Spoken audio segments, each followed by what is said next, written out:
picha halisi swala la uaminifu hapa inakuwaje? Kwa sababu na huu uaminifu pia unajengwa nyumbani, ama ni matokeo tu ya jinsi mnavyoishi katika ndoa yenu ndio ambayo inadondokea huku?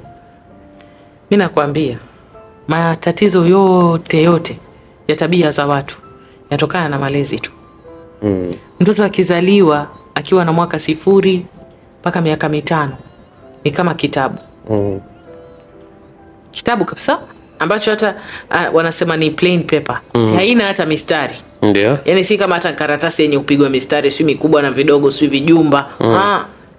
Wewe utakachoandika ndiko kitakachobaki. Ndio maana Mtume amesisitiza sana kwenye miaka 7 ya kwanza. So pale ndio unapotengeneza tabia, pale ndipo unapotengeneza maadili, ndio. Pale ndipo unapotengeneza aina ya mtu. Kama mtu katika miaka yake 7 ya kwanza amekutana na vurugu au chaos wanasema wazungu, yani yeye hauwezi kumbadilisha tena awe sawa baada ya miaka 7. Ni labda umpigize yani kwenye style hizi za kusema za malezi, uanze malezi ya nafsi. Lakini malezi ya mwili hapigizi tena. Yani wewe usije ukashangaa ukafika miaka 7 mtoto ambaye ni mwizi, ukasema eti kwa kumpiga tu ataacha wizi. Atahakikisha hakuibii wewe. Sababu utajua. Atahakikisha hakuibii wewe, either ataiba shuleni au atabadilisha vitu vya kuiba. Atakuwa labda anaiba wakati au anaiba chakula. Kuiba wakati ni nini? Anatakiwa asome darasani. Hasomi, labda anapiga story muda ule. Anatakiwa aandike darasani. Anaandika nusu. Anatakiwa ibe wakati. Anaiba wakati kivipi? Unamwambia nenda ukaoshe vyombo, anaosha vyombo masaa 4. Unamwambia ende madrasa, anatembea kwenda madrasa dakika 45. Unamwambia sijui fanya kitu gani, nenda sokoni, anaenda sokoni, lakini muda wa sokoni anaotumia ndio huo pia anaonana na vijana. Kwa yani akishatimiza baada ya miaka 7, yani akifika 9, huwezi kumbadili tena. Kwa hata hizi za wizi, wengine wanaiba. Mwingine si kama ni mwizi amezaliwa mwizi originally anaiba sijui fedha. Lakini kwenye nyumbani kwao amekuwa akiona watu wakiiba bila kuchukuliwa hatua. Au amemuona mamake akiiba. Au amemuona mamake akimkatili babake. Unajua hata kuiba wakati nao ni ukatili. Ndio. Kwamba wakati unatakiwa utumie na familia yako, unaenda kutumia labda mbali na familia yako, pia ni wizi. Umeiba wakati wa familia yako. Sasa yeye ameshaona kwamba pale watu wote walikuwa wanafanya wizi wa aina mbalimbali na hawajachukuliwa hatua zozote. Kwa mimi hakuna mtu yote atakayenifanya. Sasa anaiba wakati mpaka anashindwa, sasa anaanza kuiba fedha. Anashindwa, anaanza kuiba mapenzi. Anashindwa, anaiba mpaka watoto. Nakuta mtu unakaa na mke, watoto 4, unaambiwa hapa hakuna hata mtoto wako hata mmoja. Kwa hivi vitu vinaanza yani vidogo vidogo, lakini sasa ni kama vile wanavyosema wana biolojia kwamba wakati ndege anaanza kupaa, anapadi kuna kipindi anafika mwisho wake wa kupaa. Yani kabla akizaliwa anapaa kuna umbali. Baada ya muda tena kuna umbali mwingine anapaa, na kisha anafika umbali, anazidi kukua umbali kidogo kidogo mpaka anafika pointi ya juu kabisa ya kuruka, ndo wizi. Wizi unaanza kidogo kidogo mpaka mtu anafika level ya juu ya wizi. Wewe hujai labda unaweza ukawa hujui, lakini sisi ambao tunaenda kwenye vikundi wa kina mama, tunao kina mama ambao tupo nao kwenye vikundi, mtu ana miaka 50 lakini ni mwizi. Yeye ndo kijumbe chetu, lakini anatoroka na hela ya marejesho. Kuna watu wengine ni watu wana heshima zao, maybe kwenye chama unapewa takrima na mtu, unapewa hii takrima nakupa nichague mimi. Humchague, unachukua takrima za watu 3. Hawa wanakuwa wameanza wanasema small scale wizi, wa small scale. Kwa wanafika scale ya juu kabisa. Sasa huyu hata ukimweka kwenye madaraka ukamwambia okay, chukua hii, tunakupa hii labda hii jiji, simamie hili jiji, ataiba mpaka pesa za uzabuni wa chakula. Ataanza uzabuni wa ujenzi mpaka chakula, mpaka kuna siku uzabuni wa madawa pia ataiba. Kwa sababu tabia yake ishapigwa polish kiasi kwamba hajui mwisho wake wa wizi ni wapi na mwanzo wake wa wizi ni gani. Sasa ni aghalabu mtu huyu mfungue macho, mwambie unajua hapa unapokwenda kuiba hapa ni sehemu ya wanadamu, usiibe vifaa vya tiba. Kwa hiyo zote hizi ni malezi. Malezi. huwezi kuchukua, yani huwezi kuchukua pesa ambazo hao unasema wanawake sawa, kuiba pesa ya mume wake ni sawa. Lakini wewe wajua kwamba kuna wanaume ambao wanawasachi wake zao na wanawaibia. Hamna bwana. Aya. Watu wa hovyo sana. Yani ni maradhi. Ukienda kazini anafungua kabati, anakagua vitu vyote vilivyopo katika ile kabati. Na kama kikuta senti atazichukua. Na ukimuuliza mume wangu umechukua senti, anakuambia ndio. Au mwingine akataa. Au mwingine unamkuta katika tukio, umemshika kabisa mikono miwili, anakataa na kulia. Mke wangu hapana, mimi sijakusaliti. Na una vithibitisho vyote amekusaliti, lakini analia. Na mwingine mpaka anajapiza kufa. Mwingine mpaka anakuambia mke wangu kama vipi nipe mashafu, na anashika uzu na anashika mashafu. Wapo. Kwa hiyo tabia zote hazianzi tu ghafla. Mtu anailea ile tabia mdogo mpaka tabia inafika level kuu hawezi kuidhibiti, sasa ndo anaingia sasa kwenye hayo maporomoko. Kwa hiyo madam, kuharibikiwa ama kufaulu kwa malezi ya watoto ni matokeo ya mama. Mpaka sasa hivi hapa pointi zote sisi zinampelekea yeye mama. Kwa hiyo ukikuza mtoto wako wa kike kwa seli hizi hapa tulizozisema, unamwandaa mtoto mwingine kama wewe. Yaani unaandaa mama mwingine kama wewe. Kwa sababu haya tuseme sasa hivi mfano, tunadili na wanaume ambao wanapiga wanawake. Wengine mpaka wanawakata viungo. Laiti kama wanawake wote tungekuwa tumelelewa katika mfumo wa aina moja wa kukataa vipigo. Tuseme tuko wanawake 5. Mungu anistiri, Lela, Majuma, Salma, Amina na Aisha. Mwanaume ni mmoja anaitwa Khatib, Mungu akustiri. Wewe Khatib ukanipiga mimi Lela kibao.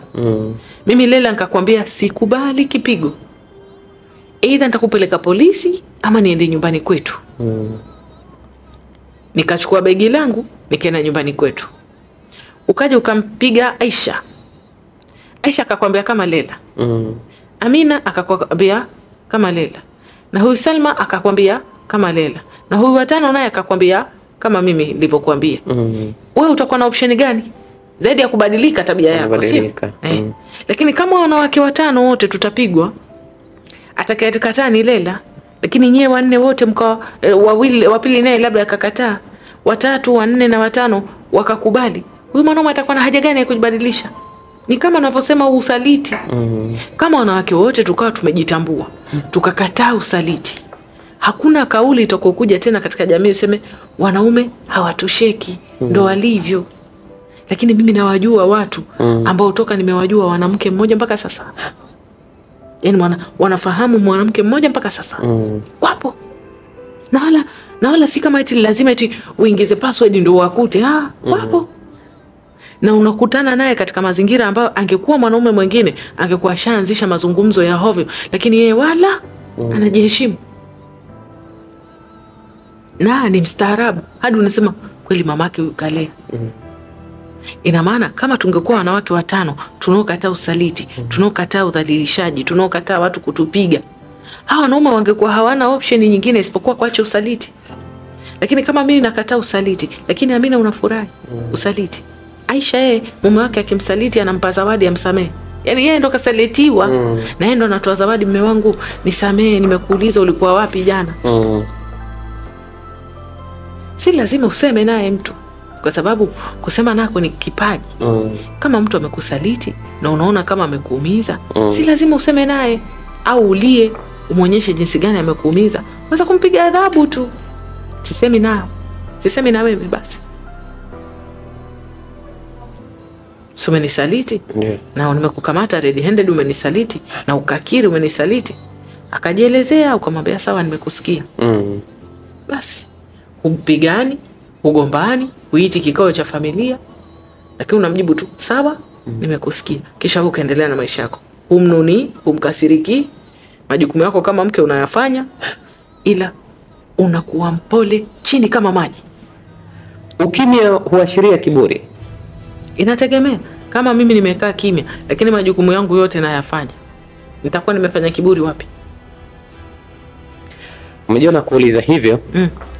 Lakini ukimya mwingine inategemea sasa ukimya wako wewe unasema nini. Lakini kwenye ukimya kama huu wa kuonewa, kwa sababu kitu ambacho wanaume hawajui katika usaliti ambacho ni kitu cha ajabu kwamba haiti hawajui, mimi siamini ni kwamba unapomsaliti mwanamke lazima, na akamjua ule msaliti naye lazima mwanamke kujiamini kwake kutashuka mpaka 0, kwa sababu atajilinganisha yeye na yule mtu. Atajiuliza ulikosa nini kwake mpaka ukaenda. Unapotaka kukiri na kuomba msamaha na kutaka, ukishamaliza kuomba msamaha yule mwanamke asilikumbushie tena, asiliongelee tena, asikuulize tena, yani ni mahitajio ya kipuzi, hayawezekani. Kwa sababu kama mtu umemshusha kujiamini kwake mpaka 0, ina maana sasa hivi si kama tu anakuhisi unamsaliti, sasa hivi anakuhisi hata ikiwa kweli ulimpenda. Na pia anakuhisi vitu vyote ulivyomfanyia labda miaka 8 ya ndoa, anaanza vyote kuvitia mashaka. Sasa wewe kama mimi nimetilia mashaka miaka yetu 8 ya ndoa, unataka siku moja tu ulioniambia samahani ikafute kila kitu? Ndio maana ngasema mimi siamini kama hawaelewi. Sasa kuna mwingine ana resort kwenye ukimya, kuna mwingine ana resort kwenye ya kusema kwamba mimi nachukua begi langu niende nyumbani. Kuna mwingine anayafuga moyoni, anatengeneza kisasi, ambao wao ni wengi. Na kuna mwingine anasema nimekusamehe lakini nafsi yake inaungua moto hivi. Nimekusamehe lakini sitokusahau. Nafuu yako ni kupata yule anayekuambia kila siku. Wanaume hawajui, lakini nafuu yako ni yule anayesema. Kile ukikaa ushaanza mambo yako, ushaanza. Huyo ndo ana nafuu na wewe. Lakini unayemwambia nisamehe mke wangu, hamna shida, yameisha. Au alika kimya. Au alokuambia kwamba uliteleza, ni bahati mbaya, huwa zinatokea. Ogopa. Yani salama ya mwanamke ni kule kuongea kwake kule. Ndio salama yake. Si kwa kika kimya. Kuna mtu mmoja madam, nilikuwa najaribu pia kwa sababu alikuja rafiki yangu akaniambia kuhusiana na jinsi ndoa yake ilivyo. Lakini nikajaribu kumwambia kwamba mke kama wana miaka 9 leo hii kwenye ndoa, mke wake ni mtu wa aina gani? Akasema ni mtu mkimya sana. Alafu jamani mcheshi mno. Unaona Lakini nikawaza ndoa nyingi, sijui kama umewahi kuangalia hii madam. Mwanamke mcheshi anakutana na mwanaume mkimya. Mwanaume mkimya anakutana na mwanamke mcheshi. Unaona Mara nyingi sana inakuwa hivyo. Ndio hivyo, huwezi kupata mtu pea. Lazima yeye Mungu tu atatengeneza style fulani hivi ya kubalance. Unaona Sasa ananiambia mke wake ni mtu mkimya sana. Kiasi kwamba hata akikaa hivi, yani anasema story anapiga zake huko kwa sababu yeye ni mwalimu. Piga zake huko wapi, lakini akija nyumbani kimya. Akimuuliza swali anamjibu, lakini yupo zake kimya. Anaendelea na kazi zake. Yani anasema nikiwa nyumbani ni maisha ambayo nimejaribu kujizoesha kwa sababu yeye ni mcheshi. Kwa hiyo kila kimuongelesha anajibiwa tu. Swali utakalouliza unajibiwa. Alafu mtu kaendelea zake, anaendelea na shughuli zake. Unaona Sasa yeye anaona kama vile ni donda yani. Unaona Lakini mbaya zaidi niliwahi kukwambia hapa kwamba alikuja mama mkwe pale. Mama mkwe akamuona yule mwanamke kwa ukimya wake, afu akaona kwamba ni mwanamke kiburi, lakini kuna maneno ambayo alikuwa anaongea na yule mwanamke akajibu. Unaona Akaitwa kijana akaambiwa bwana oa mke mwingine. Unaona Wazazi wanamwambia kijana awe mke mwingine kwa sababu pia aina ya mwanamke si mwanamke ambaye anatoka kwenye jamii yao. Unaona ya jamii inachekesha. Akasema kwamba awe mke mwingine. Lakini kijana ameshakuwa miaka 9, si kidogo, wana watoto 2. Kwa hiyo anaona kwamba ni bora aendelee kuwa na mkewe ambaye anamjua. Unaona Sasa juzi, wiki iliyopita, si ndio shule zimefunga? Wazazi wale wamempigia kijana simu, wakamwambia watoto waje likizo. Kwa sababu mke hampigii mamake mkwe simu kabisa kabisa, hamsalimii. Kisa aliuliza kwa nini hiki hivi? Hiki hivi vipi? Yaani kwamba yule mwanamke aliwahi kumuuliza yule, maana alikuja kwa mwanae huyu wa kiume, si ndio? Akamkuta mwanawe pale, wanasema hivyo. Alivyomkuta pale akaambia, kwa nini watoto hawa wanakuwa wanachelewa sana kuoga? Jambo ambalo vizuri ni kwamba saa 12 jioni ogeshe wawe tayari. Akaambia, nitaogesha kwa muda ambao napata muda, ama ule muda wangu ambao nimejiwekea. Mama akaona kama vile kitasa hiki hapana. Unaona, na vile hatoki kwenye jamii yao, kwa hiyo anaona kabisa kama vile kaunganisha matukio. Na kesho yake akaaga, akaondoka. na akamwita mwanae nyumbani. Kwanza kufika nyumbani akawaambia ndugu zake, ni 1 2 3. Kama mnabisha, ogopa sana madam kwamba mtu anakuja kwako lakini kwa maelekezo kwamba mke wa Hatib, yani ukifika hapo huyo mwanamke kwanza haongei, afu ni mjeuri. Kwa hiyo hata wakati mwingine nimekuja kwako kwa sababu tu na kitu nimeambiwa huku nyuma ya pazia, na kuangalia kwa jicho lile lile. Yaani ukiteleza tu kidogo nasema yale nimeyaona. Kilichotokea ni kwamba mama mkwe alituma watu kadha wa kadha kuja kuchunguza, lakini kila mmoja alienda na tiki lile lile alilolisema yeye kuhusu yule mwanamke. Kwa sababu wote walipewa majibu. Walipewa majibu. Unaona na kijana alipoambiwa na mamake alijaribu kufanyaje,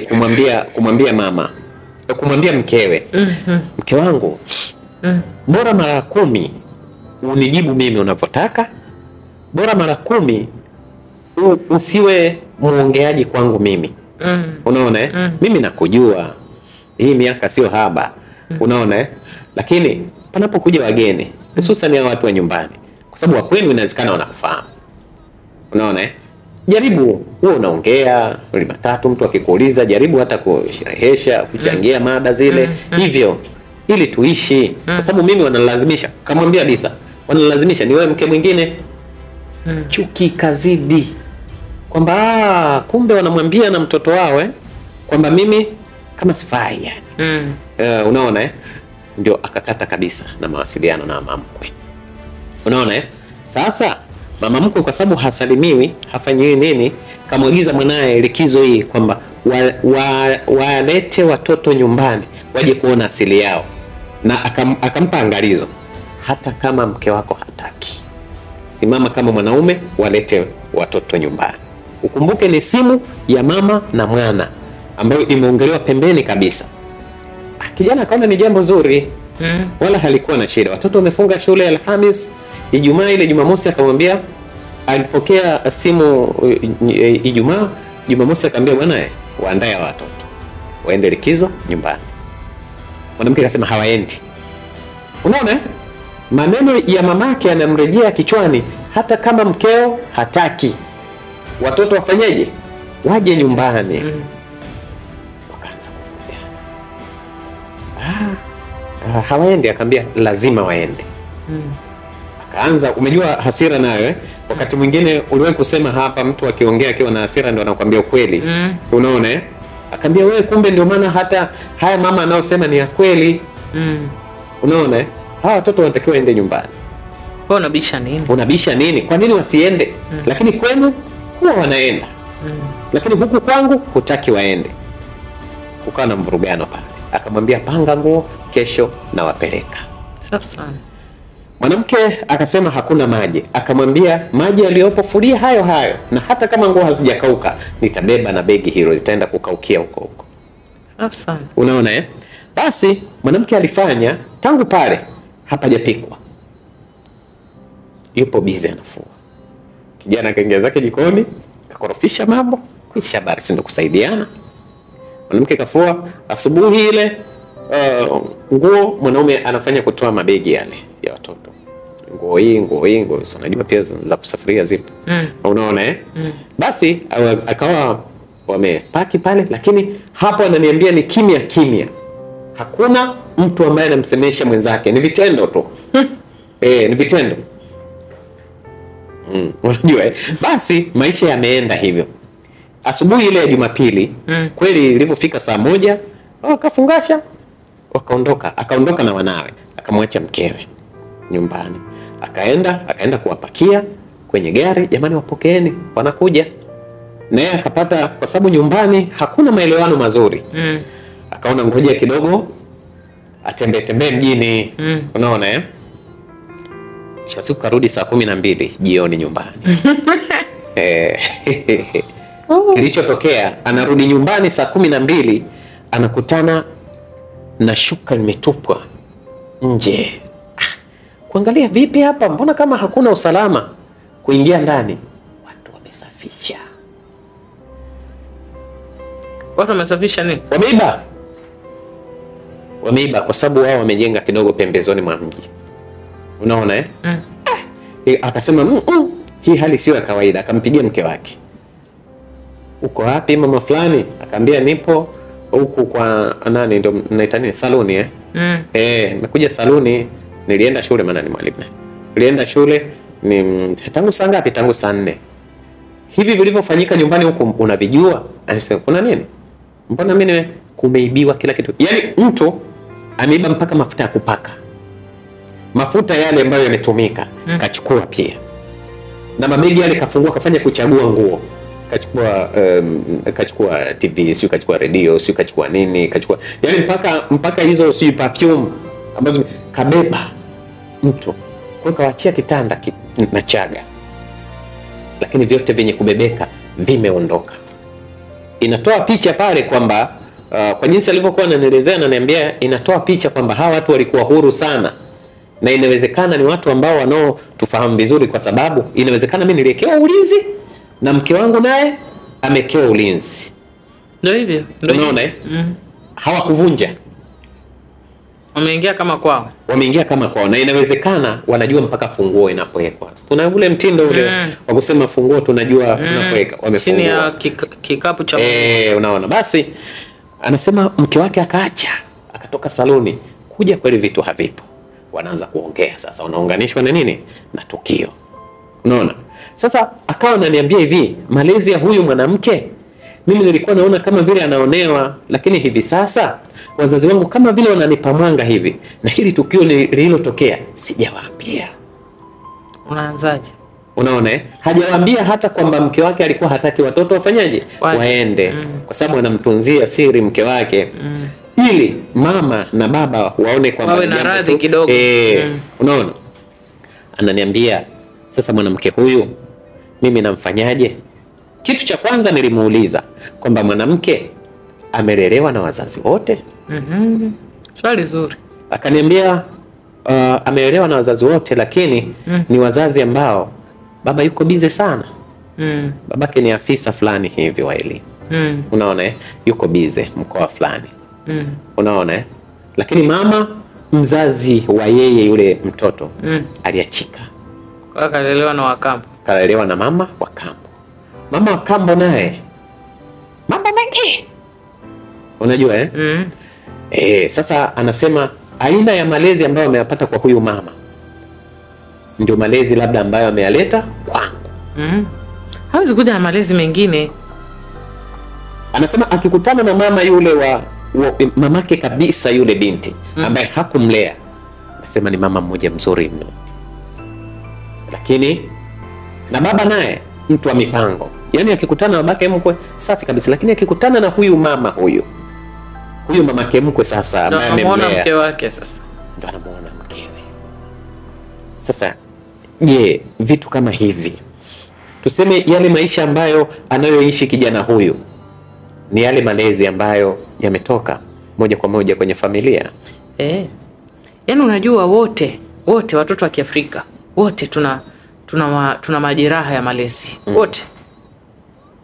Sababu wote tumenyeshwa uji, pua inazibwa, tunalazimishwa kunywa uji.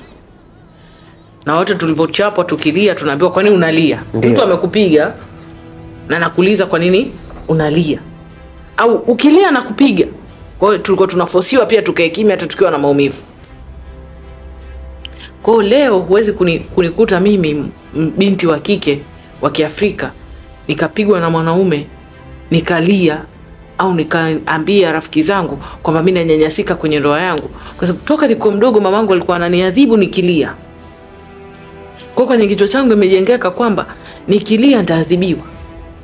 Lakini pia huwezi kunikuta mimi nikakataa ndoa ya mateso, kwa sababu mimi nilikuwa nalishwa chakula, nikikataa nazibwa pua, nalazimishwa. Kwa mimi siwezi kukataa ndoa ya mateso kwa sababu nimefundishwa mimi kung'ang'ania. Acha iniue. Asema ili penzi gumu lakini acha linimuue, linimalize. Ndio tuna fikra hizo yeye. Au kusingizia watoto na kalia watoto sio vigoda. Kwa ile hali mpaka we mwenyewe uje ujitambue. Uwasikilize kama hivi matherapist, wana saikolojia. Uanze sasa uchukue daftari, uanze ujiandike matatizo yako we. Uanze kutiki unapotiki, halafu sasa utafute suluhu we mwenyewe, utafute matibabu. Ndio maana kuna watu wanasema jamani mimi nimejiandikisha naenda zangu therapy. Kwa sababu mimi nina majeraha mengi sana na sitaki kuzaa mtoto. Mpaka ya majeraha yangu mimi ya malezi yatakapofanya nini? Na mimi sitaki kuolewa na mtu, nikampa mtu tabu. Kwa sababu mimi nimekulia katika mazingira ya familia ambayo nimeteseka sana, nimeumizwa sana kisaikolojia. Kwa mpaka mimi nitakapokaa sawa, ndipo nitajikabidhi kwa mtoto wa mtu kama mke, au huyu mume anayetaka kunioa anielewe. Anijue Lela na majeraha kadha niende naye kwa staili gani, kuliko mimi natoka damu niende nikamtolee damu na kijana wa watu. Sasa uwakute wenye kujitambua namna hii ni wachache sana. Wengi na hii hali yetu ya kutojitambua tunaolewa, tunazaa watoto ambao nao bado wamefanya nini? Wamejeruhiwa. Na tunakutana na wanaume labda wao hawakujeruhiwa walivyolelewa, tunawajeruhi na sasa wanageuka. Alivyonioa alikuwa yuko sawa, salama salimini. Lakini sasa hivi amebadilika, hata simjui tena kama ni mume gani, ni mume wangu. Kuna tabia ambayo mwanaume anaweza akaipata au mwanamke akaipata kutokana na wewe unavyoishi naye. Mwingine anakuwa hana roho ngumu, lakini ukamfundisha kuwa na roho ngumu. Sasa ikiwa wewe unaweza kumfundisha mke kuwa na roho ngumu, ina maana hata tabia yako ya kisaikolojia mbaya unaweza pia kumvika yule mume au mke. Kwa wote nakwambia wote, kiwa wewe, mimi, wote tuna majeraha kutokana na malezi ya mama zetu. Lakini kubwa ni kujua una jeraha gani na ulitibie kistaili gani. Basi. Na hakuna ambao wamefanikiwa kuondokana na malezi duni. Wapo. Na wote wanajitibu wenyewe. Huwezi kwenda kutibiwa na mamako. Kwanza utakuwa ujue kwamba mimi nimeathiriwa na malezi, na uichukie ile hali na utafute therapist wa kukupitisha kuondokana na. Mimi wapo wengi watu wanaonipigia simu. Dada mimi nina shida gani? Mimi siwezi kucontrol hasira yangu. Mume wangu akiongea neno moja mimi nataka niongee maneno 60. Kidogo mtu unatafuta utibabu wewe mwenyewe. Tunakupitisha kwenye utibabu, kama ni hizo tuition tunakuingiza mpaka unafikia level ambayo huwezi tena kugombana na mwanaume akisema wewe maneno yako ni mawili tu, sawa nimekusikia. Sawa asante. Kwa sababu kama wengine wanafundishwa kwamba njia ya kuishi na mwanaume ni kupambana naye. Akikufokea mwambie usinifokee. Hiyo sio njia ya kike. Njia ya kike ni kwamba mwanamume saa nyingine anaweza akawa anakufokea, lakini yuko na kina Mr. Hatib anataka aonekane kwamba yeye naye ni kidume. Asema mke wake akamfanya nini? Akamsikiliza.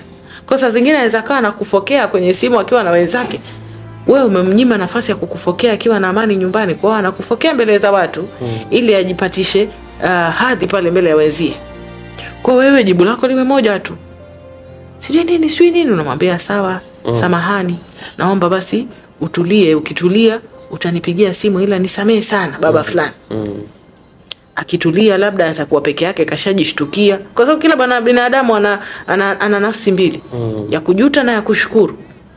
Kwa hiyo akikaa baadaye atajutia, atasema huyu mtu nimeongea naye lakini mbona mimi kaongea na mimi kistaarabu hivi. Sifai kumfanyia haya. Kwa nafsi yake itarudi nyuma. Akija sasa kukwambia na wewe unamwambia bwana inaonekana mimi na wewe tulielewa tofauti, ila siku nyingine ukiwa unataka kunielekeza mume wangu, hebu njoo unielekeze nyumbani, au ukiwa peke yako hebu nielekeze pale mimi nimeona haya. Wale wote sasa hivi wanajua kwamba mimi na wewe huwa tunagombana na maneno makali. Sasa kumfikisha mwanamke aliyetoka katika malezi ya Kiafrika hadi hapo ni therapy tu. Hakuna eti kwamba atakunywa kidonge kama Piriton ifanye kazi. Ni apite kwenye malezi, yeye mwenyewe ajilee upya. Ndio maana kuna watu wanapenda wanaenda sijui wanaanzisha ile michezo kucheza rede. Wamama watu wazima unawakuta wanacheza rede. Wamama watu wazima unawakuta wanabembea, wanapita kwenye zile za kuburuzika. Ni kwa sababu wengine walivyokuwa wadogo walikuwa hawaruhusiwi kucheza. Ukifika miaka 7 una mdogo wako, inabidi umemlea, inabidi uchote maji, uchanje kuni, upike, mama yako akirudi jioni ushapika, ushatenga. Kwa muda wa kuwa mtoto uliukosa. Kwa unaona ukiwa mtu mzima ufanye michezo ya kitoto ili uweze kujitibu ulipokuwa mdogo, ulipokosa ile nafasi ya kucheza. Kwa ukua umeshajiona kwamba una umri wa miaka 13 lakini ushajiona mama. Kwa ukija kuolewa na mwanaume pia bado unataka wewe uwe mama kwa yule mwanaume. Akifanya kitu unaomba, wewe mbona unafanya hivi? Usifanye hivi. Sasa mume, wewe mbona unaakti kama mamangu? Usiwe kama mamangu, wewe ni mke wangu, huwezi kunipelekesha. Sasa wewe huoni kama unampelekesha. Wewe unaona kama wewe jiulize, kuna wanawake ambao wanawasusia waume zao kwa sababu waume zao hawaswali. Katibu wewe ukifikisha miaka 14 unaandikiwa dhambi kwa kutokuswali. Usiposwali, mimi na wewe tutaingia motoni au utaingia peke yako? Utaingia. Utaingia peke yako, Mwenyezi Mungu akustiri. Utaingia peke yako, na mimi nikikukasirikia au sikukasirikie, kama Mwenyezi Mungu amepanga kukuingiza motoni haijalishi. Kila mtu atajiokoa nafsi yake. Sasa kuna wanawake ambao wanawasusia waume zao mpaka kutishia kwenye mpaka haki za ndoa kwa sababu eti mume haswali. Wewe nakusuni? Ushasema mara hii moja. Basi timiza wajibu wako. Wewe swali. Kama yeye anaswali mwache. Eti mimi nimegombana naye sana. Kwa nini? Hataki kuswali. Wewe ni mamake? Huyo imamu wa msikiti hagombani na mtu, kila siku anasema kwenye mimbari. Ukihesabu Ijumaa ambazo anasema kuhusu swala ni labda ni 50% ya Ijumaa zote. Bwana hata siku moja hajawahi kususa pale mlangoni akasema waumini leo msiingie maana hamtaki kuswali. Maana waumini ni wengi siku ya Ijumaa. Akasema okay, sasa hivi tunaangalia tu wanaoswali jamaa ndo waingie huko msikitini. Sebuse wewe ndo msusie mtu. Mwache mtu. Wewe kazi yako ni kukumbusha tu, na ukimaliza kukumbusha kazi yako imeisha. Yaani usitake ni kuchukulia vitu kwamba kwa sababu ulizaliwa ukawa unalea wadogo zako basi na huyu mume naye utaka kumlea kama mdogo wako. Wengine hawapendi. Wengine wanaona kama vile utaka kumcontrol. Hawapendi. Tufahamu tu kwamba yani tulee watoto ambao watakuwa pozo kwa watoto wa wenzetu. So tulee watoto ambao wakifika kwa watoto wa wenzetu wanakuwa kama mabomu. Watoto wengine mama zao wamewalea vizuri. Sisi tunawapelekea watu ambao tumewalea kimtaa. Yani tuwe na huruma na vijana wa watu yani. Na wanawake wengine walioza watoto wa kiume tuwe na huruma na mabinti wa watu. Kuna mabinti tu ni watu wastaarabu, mtu akikupigia simu akikwambia vituko vya mume wake unashangaa, unasema watu wengine wanakuaga na akili kweli. Au mvua ya akili ilivyonyesha jamaa walichukua miamvuli. Yani huelewi yani. Kwa hiyo tulee tu watoto kana kwamba huyu mtoto utaishi naye wewe mwenyewe, asikutatize. Yani tuwalee kwa staili hiyo. Sawa. Huyu hapa anasema habari za hapo mjengoni. Anasema asanteni sana kaka Hatim na dada Leila. Hayo kwa hayo. Anasema kwa huku kwetu ni ya kawaida sana. Unamuona mzazi anafanya kumtafutia mwanaume mtoto wake wa kike. Mwanaume wakati ni mwanafunzi. Somu kutoka Bumbuli. Yeye anasema hivyo. Lakini huyu hapa anasema Mariam Zindo kutoka pande za Mwakidira. Anasema hao wazazi wapo. Tena ni uhakika. Na uhakika ni nao. Sio mahakimu kwa watoto wao. Na watakiwa uwe hakimu kwa mtoto wako. Anasema hivi sawa. Hizi anasema hakika madam umegusa kunako kwa sababu sisi wakina mama ndio tunaoharibu ndoa za watoto wetu kwa kuto kuheshimu waume zetu. Mtoto hata kama ukimwasa jambo zuri alifanye kwa mumewe anakwambia wewe mbona baba humfanyii? Haya sasa si aibu hiyo. Tari sana. Wakati mwingine kile unachokisema pia kiishi. ili wajifunze, ili watoto wasione kama wewe ni mwigizaji. Swala ya kuwa location hawahitaji. Anasema tuko pamoja sana, ukikosa siku sawa. Sasa huyo sawa, shukrani sana, lakini sio sehemu yake. Asante bwana, tunakuwa na jicho la tatu katika usomaji. Kabla hujaisoma uwe makini. Anasema yeye ni Chani sawa. Anasema yeye kinachomuuma kwa wanaume wanaowachukua watoto kuwapeleka kwa mama zao wale, halafu mama huyo analea vile ambavyo anavyotaka yeye, sio anavyotaka Mwenyezi Mungu. Mtoto anapelekwa kwa bibi. Sasa wewe ungekuwa umlezi vizuri, ungepokonywa mtoto hapo sasa. Anasema madam, umetupa somo. Juma kutoka Kiomoni anasema hivyo, lakini huyu hapa anasema mada nzuri, pia ni ukumbusho mzuri. Hongera sana madam. Mariam Kirero wa Majengo anasema hivyo, lakini Birumba kutoka Morongwa Ngambo kule anasema anampongeza sana madam kwa kipindi kizuri, lakini huyu hapa anasema madam haya sawa, anakutakia kila la kheri. Huyu hapa anasema kuna mmoja hapa kwetu anafanya kumwambia mwanae, usiniangushe mwanangu ukifika huko, mtoto akiwa anaenda kwa mwanaume na ni mwanafunzi. Wacha ambaye anakuambia nimeona hapa, nimeshangaa akasema Tanga. Sasa na hizi tamaduni zinaenda kwa kurithishana. Umejua kama kizazi kisipokemewa ndio kinaendelea hivyo. Yaani ukuti tabia hii Kilimanjaro kakaangu. Amini nakwambia, uikuti. Kilimanjaro kanda ya ziwa. Ukuti tabia. Hakuna vitu kama hivi. Si Bukoba, ukuti. Watu wanapigana na elimu. Hapa ni kwetu, hawa ni jamaa zangu. Mimi mwenyewe ni mtu hapa Tanga, lakini naona haya. Aibu kutokana na haya ambayo yanayoendelea. Na mabadiliko huanzwa na kama hivi elimu hizi zinazotolewa. Mwenyezi Mungu akuweke Madam Leila, tuweze kufaidika na haya ambayo yanayoendelea kuibadilisha jamii yetu. Maana kuna mtu leo hii kupitia haya atajifunza, arudi nyuma. Watu watapona, sote tutapona. Sote nakwambia, sote tumetoka malezi yenye matatizo. Ndio. Na sote tutapona. Tuponyeshe na watoto. Amen. Sawa. Nikushukuru sana madam. Muda sio rafiki tena. Nikushukuru kwa kuja. Jumatatu pia ni siku, panapo majaliwa yake Mwenyezi Mungu. Amina. Msikilizaji, shukrani sana kwa Madam Leila Abubakar, mwana saikolojia. Kwa niaba ya wale wote waliofanikisha kipindi hiki, mimi ni Khatib Salmu Omar, nikutakia usikivu mwema vipindi vinavyoendelea. Ni muda wa kuchukua nafasi yako katika meza ya HW, tuwasilishe kwako mawazo yenye tija kwa maneno ya dhahabu, kukupa hamasa na kukujengea uwezo wa kufanya zaidi na kuwa zaidi. Welcome to the home of positive vibes.